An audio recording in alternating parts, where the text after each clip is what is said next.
Hello friends, welcome back to our channel. இன்றைக்கி நம்ம என்ன பார்க்க போகிறோன்னா சுவரொட்டி ஃப்ரை எப்படி பண்ணுறதுன்னு பார்க்கலாம்.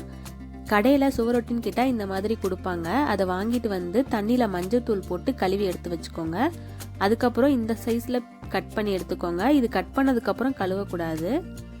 வாங்க இது எப்படி பண்ணுறதுன்னு பார்க்கலாம். ஒரு கடாய் வச்சுக்கோங்க. அதில் ஒரு 2 ஸ்பூன் நல்லெண்ணெய் ஆட் பண்ணிக்கிறேன். நல்லெண்ணெய் நல்லா காஞ்சதுக்கப்புறம் சின்ன வெங்காயம் ஒரு 10 பல் ஆட் பண்ணிக்கிறேன். கருவேப்பிலை கொஞ்சம் ஆட் பண்ணிக்கோங்க. அப்புறம் நம்ம கட் பண்ணி வச்சிருக்கோம்ல சுவரொட்டி, அதுவும் ஆட் பண்ணிக்கலாம். இது செய்யறதுக்கு ரொம்ப நேரம்லாம் ஆகாது, ஜஸ்ட் ஒரு 5 மினிட்ஸ் தான் ஆகும். ஈரல் வதங்குற டைம் தான் இதுவும் எடுத்துக்கிறோம். சால்ட் ஆட் பண்ணிக்கோங்க 1 ஸ்பூன்.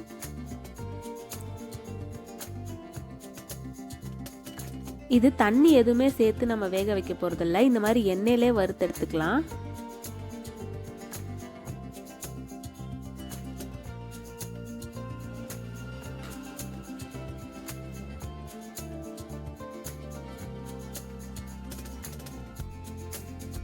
பாருங்க, இந்த அளவுக்கு வதங்கினதுக்கு அப்புறம் பெப்பர் பவுடர் ஒரு 1/2 ஸ்பூன் ஆட் பண்ணிக்கிறேன். உங்க காரத்துக்கு அளவுக்கு ஆட் பண்ணிக்கோங்க. அவ்வளோதான், ரெடி ஆயிடுச்சு. பாருங்க, ரெடி ஆயிடுச்சு. இது இப்போ சின்ன வெங்காயத்தோட சேர்த்து சாப்பிட்றப்போ ரொம்ப டேஸ்டாக இருக்கும். நீங்களும் ட்ரை பண்ணி பாருங்க.